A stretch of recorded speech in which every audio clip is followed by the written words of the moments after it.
¿Qué tal? Muy buenas tardes, bienvenidas, bienvenidos al corte informativo del canal del Poder Judicial de la Federación. Son las 2 de la tarde en punto y estamos listos para informarle sobre lo que ha ocurrido este miércoles 11 de diciembre de 2024. Pero antes agradezco el apoyo de Osiris Rostro en la interpretación en lengua de señas mexicana. Ahora sí, comenzamos. Recorte al presupuesto del Poder Judicial para 2025 propiciaría el cierre de juzgados y tribunales, además de reducción de plazas. Es inconstitucional condicionar el acceso a una pensión por viudez a la concubina o concubinario, estableció la segunda sala. El Estado debe proteger y garantizar el derecho al cuidado, determinó la primera sala. El Poder Judicial Federal señaló que un recorte al presupuesto solicitado por la Corte y el Consejo de la Judicatura Federal, como se plantea en la Cámara de Diputados, afectará la continuidad operativa del Poder Judicial y además pone en riesgo los derechos laborales de las y los trabajadores, pues recordó que 8 de cada 10 pesos solicitados se destinan al pago de sueldos, salarios y prestaciones. La Cámara de Diputados planea reducir en 714,400,000 pesos el gasto solicitado por la Corte, lo que equivale al 12,06%, mientras que al Consejo el recorte sería de 13,117 millones, es decir, 17,45% menos.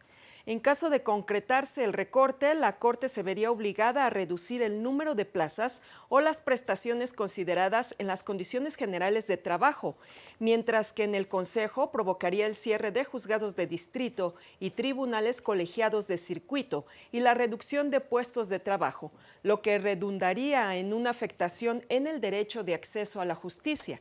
Recordaron que la reforma judicial establece que no se afectarían los derechos laborales de los trabajadores, lo que sí acontecería con el recorte.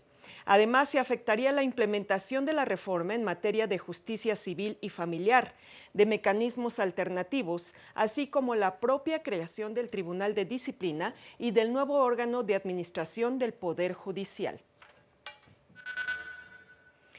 Ahora nos enlazamos con mi compañero Mario López Peña, quien se encuentra en la presentación de las guías judiciales de conducción de audiencias en materia laboral, en donde los participantes abordaron el tema presupuestal. Adelante, Mario, escuchamos tu reporte. ¿Qué tal? Muy buenas tardes. La ministra presidenta de la Suprema Corte de Justicia del Consejo de la Judicatura Federal, Norma Lucía Piña Hernández, participó en la presentación de las guías judiciales de conducción de audiencias en materia laboral con énfasis en derecho colectivo. Herramienta fundamental, dijo, en el cumplimiento de compromisos en el marco del TEMEC. En específico, el capítulo 23 y anexo 23A que prevén una obligación de garantizar la efectiva implementación de los derechos laborales fundamentales en la legislación de cada parte, así como promover la transparencia en la aplicación de la legislación laboral. Asimismo, acerca de la representación de los trabajadores en la contratación colectiva, compromete a México a adoptar en su legislación una serie de medidas y principios relacionados con el reconocimiento efectivo de la negociación colectiva. El consejero Sergio Javier Molina hizo un llamado a la unidad de cara a la renegociación del TEMEC en 2026, así como al adecuado análisis presupuestal para dotar de herramientas a la consolidación de la reforma laboral. Hago votos por los que hoy decidirán para nuestra institución los destinos económicos de todo el Poder Judicial de la Federación. Yo hago votos porque nos ayuden a entender que las herramientas son suficientes y necesarias para quitar de este gran bloque de mármol lo que no es la perfección. Hago votos porque hoy se tome una mejor decisión y contribuyan a que nuestra institución tenga la suficiencia en herramientas para la consecución de su trabajo. Que las autoridades correspondientes en México le den los fondos suficientes y presupuestos suficientes a las instituciones mexicanas para que puedan consolidar este modelo de justicia laboral. Luis Pablo Solorio, agregado en materia laboral de la Embajada de Estados Unidos en México, también se pronunció por la pertinencia de asignar suficientes recursos para la operación de los órganos de justicia laboral. Y mi compañero Óscar González nos tiene las posturas de las y los trabajadores del Poder Judicial de la Federación en torno a este recorte presupuestal para 2025. Adelante, Óscar, con tu información. Efectivamente, muchas gracias desde el Palacio de Justicia de San Lázaro. Muy buenas tardes para todos. Con gusto de saludarte. Así es, la base de trabajadores del Poder Judicial de la Federación emitió un pronunciamiento respecto a la reducción del presupuesto para 2025 conferido al Poder Judicial. Una situación, indicaron, que potencia la incertidumbre y la falta de equilibrio en la estabilidad laboral. Patricia Aguayo, vocera de los trabajadores, advirtió que con dicho ajuste la propia reforma judicial está en riesgo. Vamos a ver. En lugar de que se mejore la impartición de justicia para todos los mexicanos, haya un retroceso significativo, porque representará el cierre de órganos, el cierre de juzgados, el cierre de tribunales, inclusive el despido de trabajadores del Poder Judicial de la Federación. En la conferencia de esta mañana, la vocera exigió a los diputados que cumplan con la reforma que ellos mismos aprobaron y al Consejo de la Judicatura que defienda los derechos y prestaciones de los trabajadores. Veamos. Para exigirle al Poder Legislativo que cumpla con la reforma constitucional que ellos mismos hicieron, que ellos mismos redactaron, que cumplan con ese 10º transitorio, pero también exigirle al Consejo que cumplan con los acuerdos de las mesas de trabajo en donde nos aseguraron que no se iban a tocar las prestaciones de los trabajadores.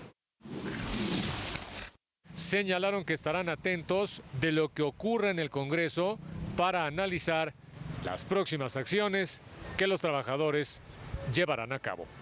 Por ahora, el reporte que tenemos. Muchas gracias y muy buenas tardes. Muy buenas tardes, Óscar. Muchas gracias por el reporte.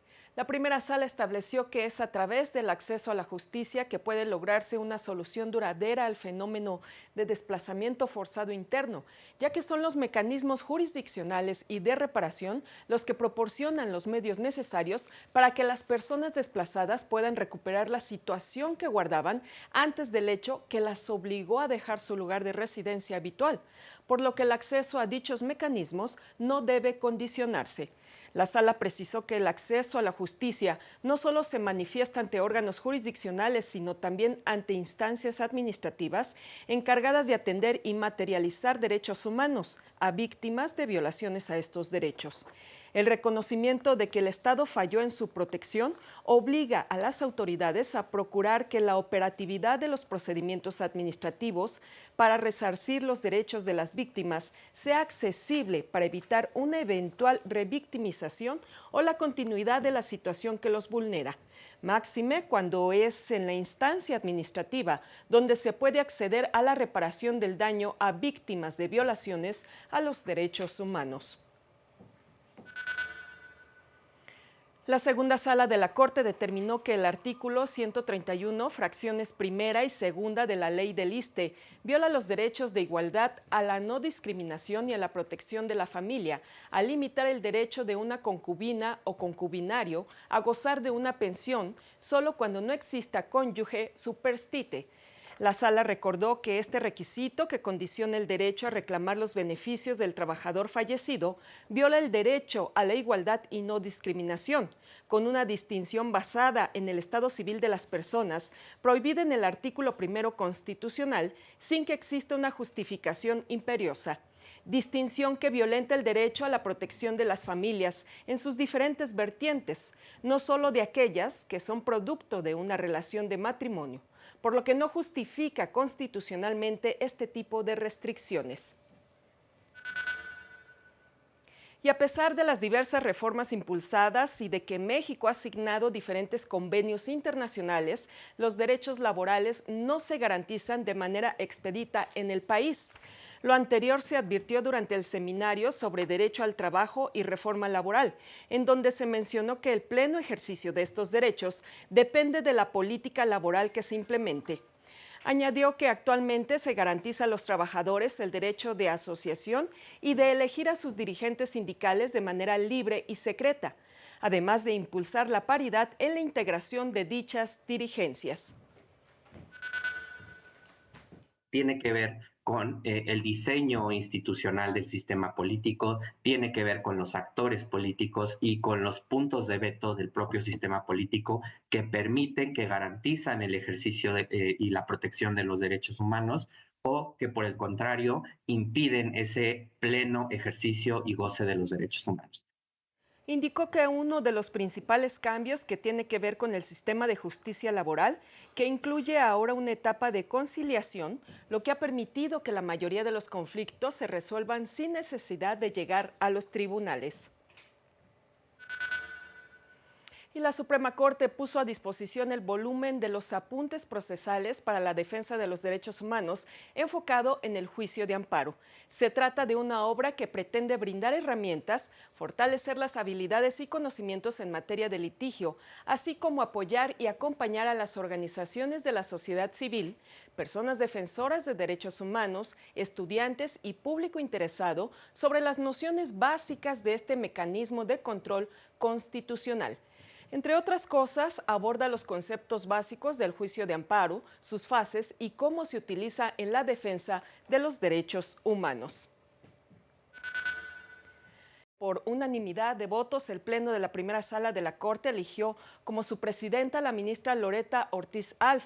Durante una breve sesión, el ministro Jorge Mario Pardo Rebolledo, a quien sucede en el cargo, le tomó la protesta a la nueva ministra presidenta de la Sala. La ministra Loretta Ortiz Alf asumirá el cargo de ministra presidenta de la Primera Sala en la sesión del próximo 8 de enero de 2024.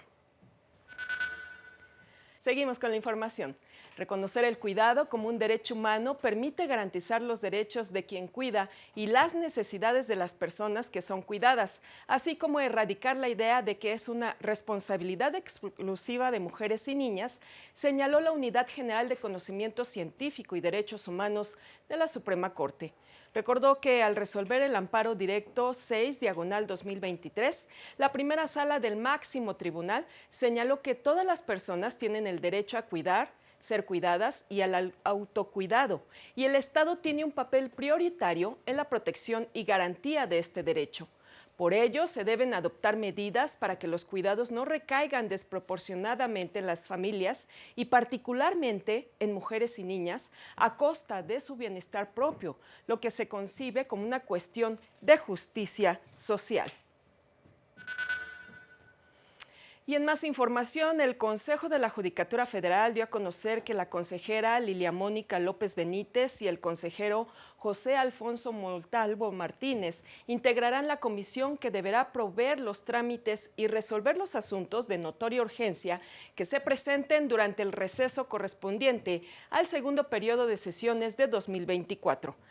La comisión de receso estará autorizada para conocer de la suplencia de las o los jueces de distrito y de las suplencias de las y los magistrados de circuito para definir periodos de vacaciones de personal jurisdiccional, regular las autorizaciones para el abandono del lugar de residencia, así como dictar las disposiciones para la recepción, control y destino de los bienes asegurados y decomisados, entre otros, además de los casos urgentes.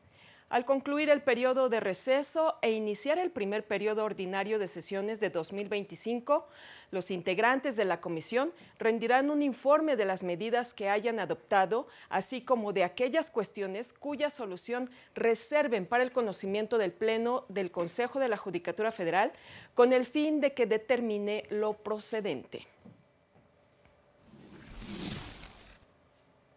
Así concluimos esta emisión. Soy Citlali Pérez. Lo invito a mantenerse en la señal del canal del Poder Judicial de la Federación. Siga a las 19:30 horas nuestro avance informativo y a las 20:30 el noticiario nocturno. Gracias por su atención, que tenga buen provecho. Hasta pronto.